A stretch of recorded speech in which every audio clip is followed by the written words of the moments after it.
Hello friends, welcome to my channel study with Simar. आज हम करेंगे NCERT class 12th political science का 4th chapter Bharat के विदेश संबंध। इसमें हम पढ़ेंगे कि भारत ने विदेश नीति कैसी अपनाई और वो आज़ादी के बाद में उसकी विदेश नीति कैसी थी और वो उसके विश्व में उसकी क्या भागीदारी थी। इस सभी के बारे में हम इस चैप्टर में पढ़ने वाले हैं। तो आइए स्टार्ट करते हैं। तो सबसे पहले यहाँ पे हम देखेंगे कि जो भारत आज़ाद हुआ था और उसे बहुत सारी चुनौतियों का सामना करना पड़ा था। जिस समय में भारत आज़ाद हुआ था उसमें जो सबसे बड़ी चीज़ थी वो थी मतलब विश्व के अंदर जो सबसे बड़ी चीज़ चल रही थी वो चल रहा था शीत युद्ध। शीत युद्ध का दौर चल रहा था, उस टाइम में भारत आज़ाद हुआ था।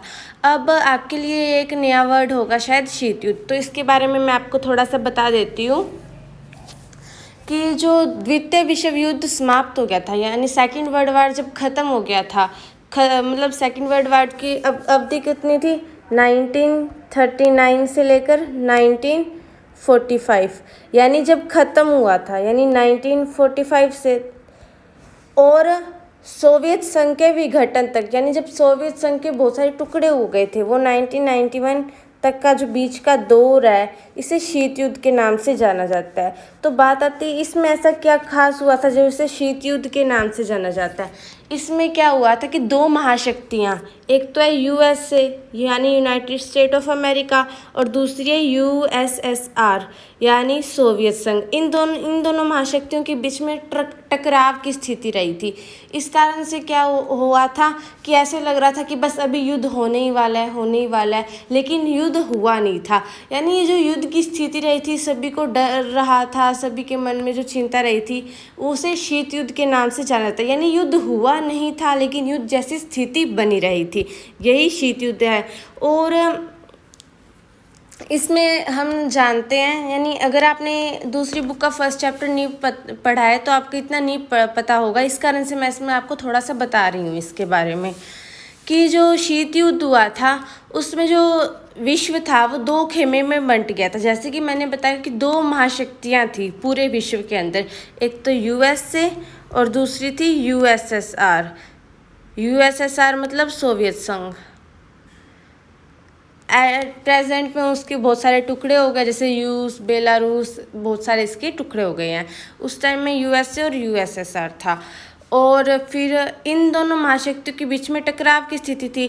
तो जो पूरा विश्व था वो दो भागों में बंट गया, पहला भाग यूएसए, दूसरा भाग यूएसएसआर।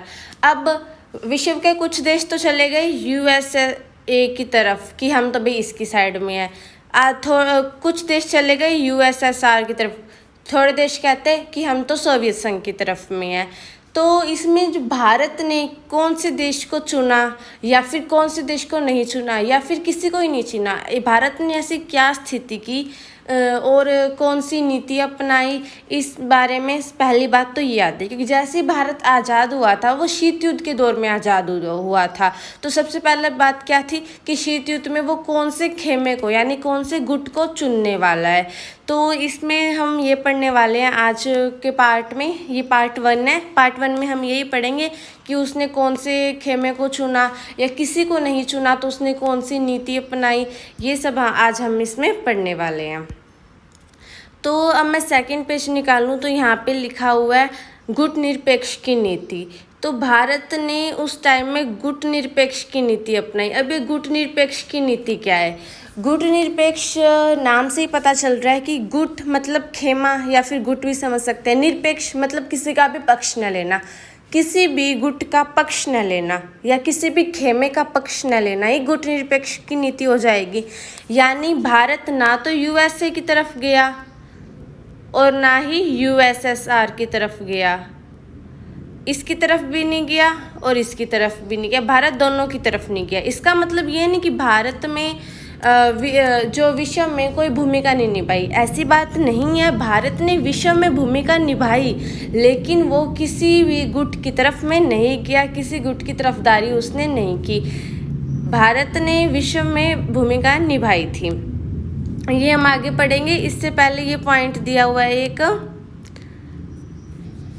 नेहरू की भूमिका। इसमें जवाहरलाल नेहरू जी की भूमिका के बारे में बताया हुआ है कि नेहरू जी की विदेश नीति के 3 बड़े उद्देश्य थे। यहाँ पे पॉइंट लिखा हुआ है एक, नेहरू जी की विदेश नीति के 3 बड़े उद्देश्य थे। पहला उद्देश्य है कि कठिन संघर्षों से प्राप्त संप्रभुता को बचाए रखना। कहने का अर्थ है जो हमें संघर्ष के बाद में जो आज़ादी मिली है उसको बरकरार रखना, किसी और का गुलाम न होने देना। दूसरी है अखंडता बनाए रखना, यानी जो भारत की एकता है उसे बनाए रखना, ऐसा ना हो कि भारत के टुकड़े हो जाए, यानी भारत बहुत सारे देशों में बंट जाए, उसे एक बनाए रखना।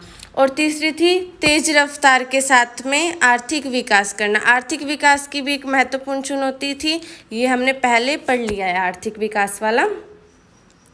तो ये जो बड़े उद्देश्य थे ये विदेश नीति के अंतर्गत थे जवाहरलाल नेहरू जी के। और बहुत सारे भारत के ऐसे नेता थे जो कह रहे थे कि यूएसए में मिलना चाहिए या यूएसएसआर में मिलना चाहिए।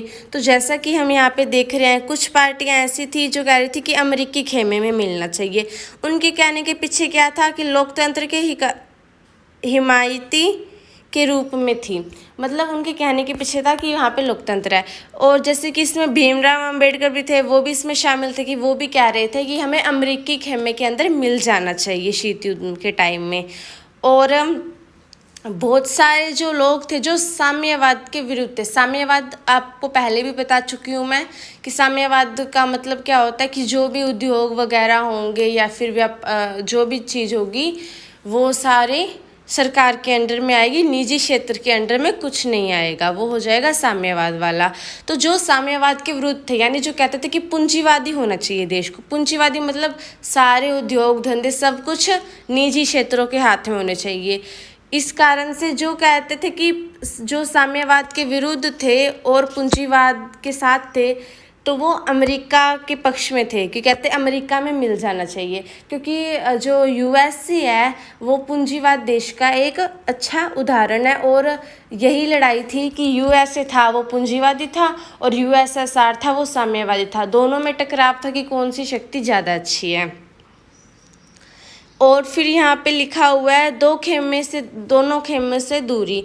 तो यहाँ पे मैंने आपको पहले ही बता दिया कि भारत ने गुट निरपेक्ष की नीति अपनाई। कहने का अर्थ है कि भारत ने किसी भी गुट का पक्ष नहीं लिया, लेकिन इसका मतलब ये नहीं है कि भारत ने विश्व में भूमिका नहीं निभाई। भारत ने विश्व में भूमिका निभाई थी। यहाँ पे एक लाइन लिखी हुई है कि भारत ने शीत युद्ध के जो तनाव है उसको कम करने की भी कोशिश की थी। यहाँ पे लिखा हुआ है भारत ने शीत युद्ध का जो तनाव है उसको कम करने की कोशिश की थी।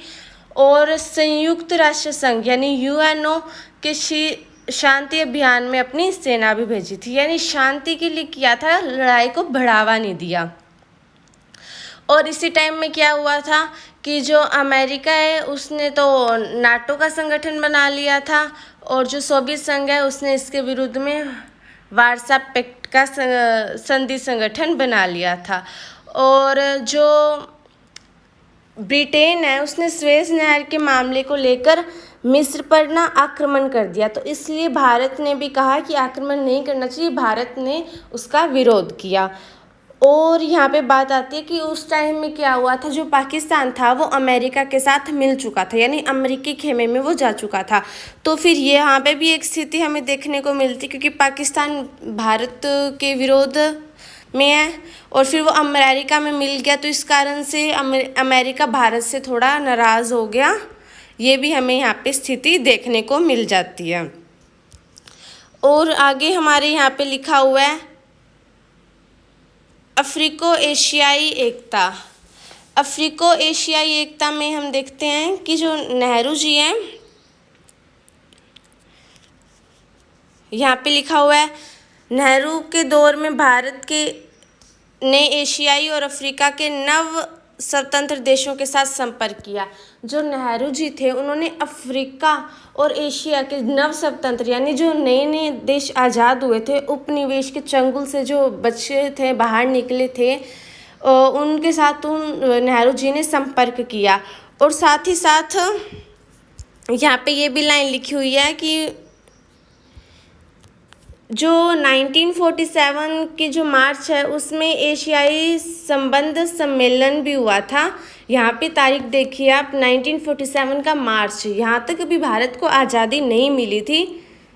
भारत को 15 अगस्त 1947 में आज़ादी मिली, यानी आज़ादी से पहले ही एशियाई संबंध सम्मेलन हो गया था और ये नेहरू जी की अगुवाई में करवाया गया था। और जो इंडोनेशिया है, और यहाँ पे लिखा हुआ है इंडोनेशिया की आज़ादी में भी भारत का सहयोग रहा है। और जो इंडोनेशिया का एक शहर है बाडुंग, बाडुंग में एफ्रो एशियाई सम्मेलन 1955 में हुआ था। इसी में जो गुटनिरपेक्ष है उसकी नींव रखी गई थी। क्योंकि ये बाडुंग में हुआ था, इस कारण से इसे बाडुंग सम्मेलन भी कहा जाता है। वैसे जो गुटनिरपेक्ष का जो पहला सम्मेलन हुआ था वो 1961 में हुआ था बेलग्रेड में। बेलग्रेड 1961 में हुआ था गुटनिरपेक्ष का पहला सम्मेलन। और जो गुटनिरपेक्ष आंदोलन की जो नींव रखी गई थी वो बाडुंग सम्मेलन में यानी कि 1955 में रखी गई थी। और यहाँ पे जो पॉइंट आया है चीन के साथ शांति और संघर्ष, और ये 2-3 पॉइंट रह गए हैं, ये हम नेक्स्ट वीडियो में करेंगे। देखने के लिए धन्यवाद। बने रहिए हमारे साथ। इसे लाइक शेयर और कमेंट करना न भूलें। Thank you.